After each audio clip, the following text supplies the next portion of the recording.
Members of the House of Representatives are excited about the forthcoming visit of President Muhammadu Buhari on their invitation. The House had invited the President over worsening security in the country. Spokesman of the House, Benjamin Kalu, speaks to TVC News on the expectations of members from the much-expected visits. Recently, we had a rowdy section because of the insecurity issues in the northern part of our country, and the agitation, the complaints, the bitterness, the anger of the representatives from that area, to be honest, they were well founded, because the fact speaks for itself that the level of insecurity in that region has gotten out of hand. And based on that, we raised a resolution to have an interaction with Mr. President. Some people call it compel Mr. President. Some people say summon Mr. President. But for us, it was an invitation. Because if it was a summon, the resolution will say you are summoned to appear before the House on so-so day at so-so time. Those things were not found in the resolution of the House. And based on that, in order not to continue the rowdiness, the following day, in the wisdom of the leadership of the House, we suspended sitting for 1 day. But that 1 day was not wasted because the leadership of the House applied the back channel legislative diplomacy, which the Speaker of the House has been preaching. If you will recall, recently we were in Ghana. I was there with him and the Speaker of Ghana Parliament also, through this back channel legislative diplomacy, to find solution. And what we could not resolve through the rowdiness of the plenary weekend, get it resolved through the back channel diplomacy. So, and that was fruitful.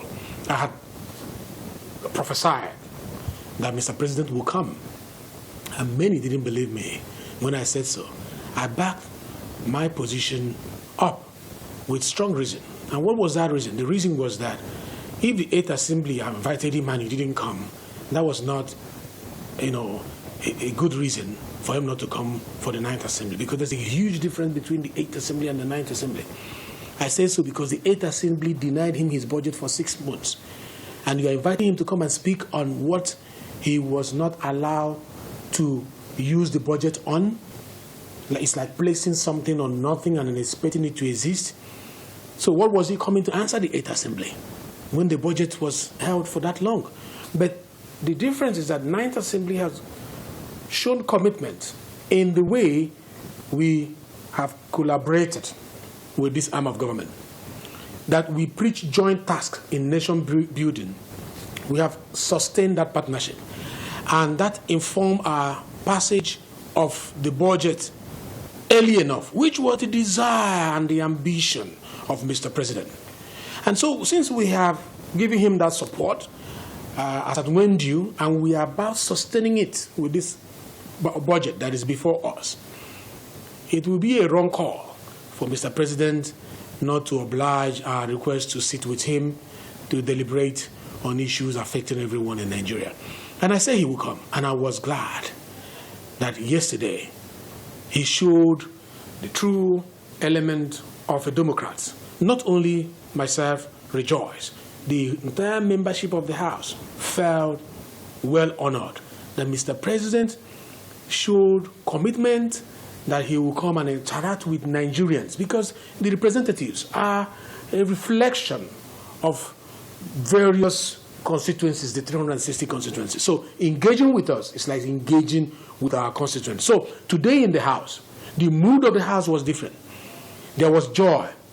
There was this feeling of dignity and pride that they are recognized in the pursuit of good governance. So that was what happened in the House today. During the executive section, the Speaker owed the House, to report formally of what happened and give us analysis of what played out. And the leader of the House who accompanied him was also there, to back up what he said. There is an agenda, on the part of the House for this visit of Mr. President. And it is only one single item on that agenda: insecurity and what we are doing about it. And he is the commander-in-chief. We are going to listen to find out his area of challenges. And we're going to apply a model, which is like strength, weaknesses, opportunity, threats model, which is known in management as SWOT analysis of that particular security sector. We would like to know from the president what is our strength in managing this crisis. What are the weaknesses that you are experiencing as the commander-in-chief? Do you need any legislative intervention? Is there anything that we need to do to help you strengthen that weakness, to push it from weakness to strength? We will know from the president if there are threats that has affected him in achieving this particular mandate of the Constitution, which is providing security and welfare for the citizens of this great country. And we will also try to point at what we consider as opportunities that he is supposed to tap into to help him manage this crisis very well. So if he misses a particular weakness, which, for example, could be the service chiefs, assuming that is one of the weaknesses, it is for us to make a suggestion that will convert that weakness into strength. And if he mentioned his strength, it is our responsibility to give him ways and suggestions from the opinion pool of Nigerians, from the experts in the sector, on how to strengthen, to increase, to sustain the strength in that sector. And for example, the issue of opportunity, we have in our motion, in our resolution 2 days ago, we open up the angle of declaring a state of emergency on security. And the benefit of that is that it will give Mr. President that leverage, that leeway to be able to assess other alternative solution. For example, bringing in external help. This was adopted by the former president of Nigeria, President Goodluck Jonathan, because as it is now, the Constitution will not allow Mr. President to engage the foreign assistance as it's supposed to be. But if he declares a state of emergency there is an opportunity there for him to bring in people who will help us to calm what is happening there in this insurgency. Because what matters is the life of people, how we get about securing it without affecting the integrity of our sovereignty will be allowed by the parliament. During our analysis of what is happening in the security sector, we are going to look at his strengths, his weaknesses, his threats, and his opportunities. If the service chief happened to be one of his weaknesses, we are going to suggest to him, the reason why that has been looked into. But if, as the commander-in-chief, he knows what we are not aware of, and is able to inform us that this is why he cannot go that route, it's going to be one of the things that will be raised in the course of that discussion. Because we are the makers of the law, and we cannot be seen to be supporting anything that goes against the provision of our laws. So it is going to be one of the things that will be presented to Mr. President, that public service rule has 1, 2, 3, 4. How are you circumventing it? Are you respecting it, or are you going around it? What is the reason for that? Have you considered it? And all those things will come up on. But it's going to be an interactive section that at the end of the day will yield something Nigerians are going to be proud of. What I don't want Nigerians to do is to pigeonhole Mr. President into a particular box and predict his next action. Oh, he will never come to the National Assembly. And some of us on the other side say, no, he will come. Now they are saying, oh, he will never change the service chief. He will never take your opinion. No. Some of us believe that he wants solution. And what is going to determine the step he will take towards achieving this is on the strength of our opinion. not on the level of rancor or acrimony. It is going to be on the strength of the opinion that we canvass on any of the issues. That is what will, play strongly in the mind of the Commander-in-Chief. In the course of this engagement, we are going to showcase the reasons why we believe it is a good call to make. And we're going to, dialogue with Mr. President.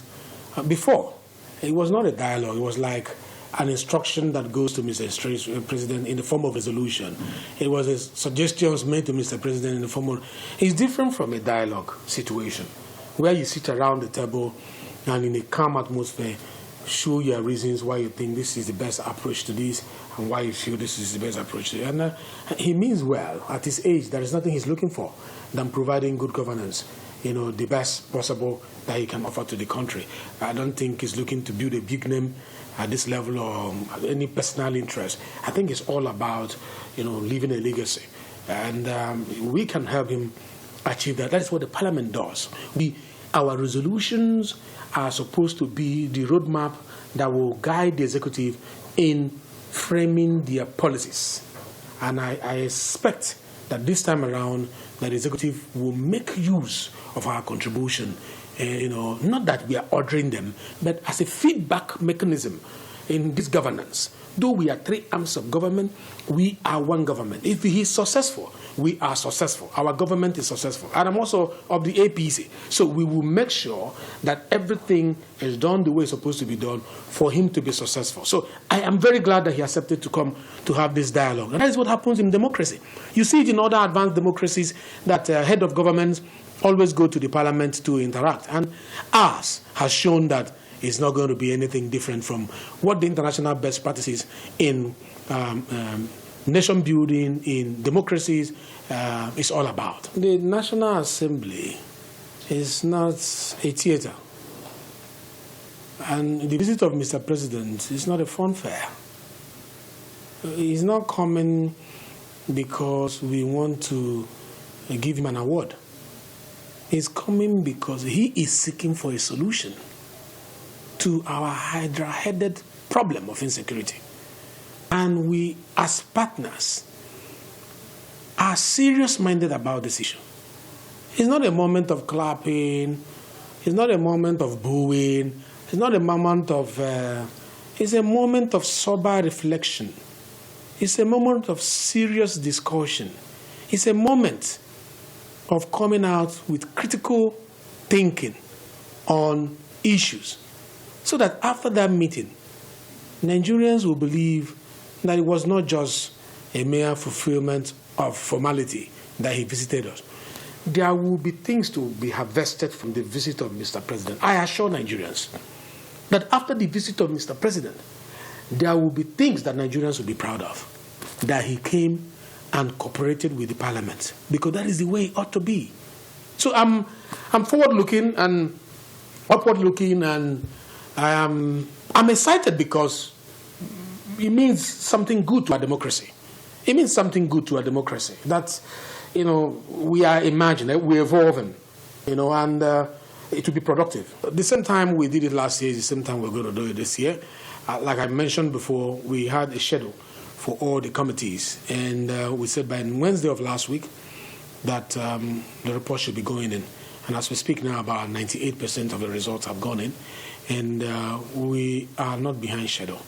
We are hoping that in no distant time, those results, those reports have been collected by the subcommittees of appropriation attached to various committees, will be tabled before the Central Appropriation Committee for them to look at and also call for public hearing, after which we'll now go back to look at it finally and push it to the President for his assent. So we are on course, and Nigerians, we are sustaining what we started last year. The budget calendar has changed from January to December, has changed to January to December, and we are sustaining it this second time.